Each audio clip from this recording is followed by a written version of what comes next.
Universitario di Agrigento le iscrizioni aumentano a vista d'occhio e le preoccupazioni sul futuro della struttura sembrano nell'immediato ormai un ricordo lontano. Stando infatti alle primissime indiscrezioni, starebbero registrando ottimi risultati i nuovi corsi di laurea aperti da Palermo nella città di Agrigento, giusto quest'anno dopo un lungo periodo di incertezze.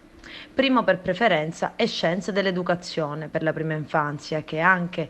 l'unico non a numero programmato e senza preesame che potrebbe a breve registrare il tutto esaurito. In ordine troviamo poi Economia e Amministrazione aziendale, Architettura e Ambiente costruito, mentre stabili sono i numeri per quanto riguarda Servizio sociale, l'unico corso sopravvissuto agli anni della carestia.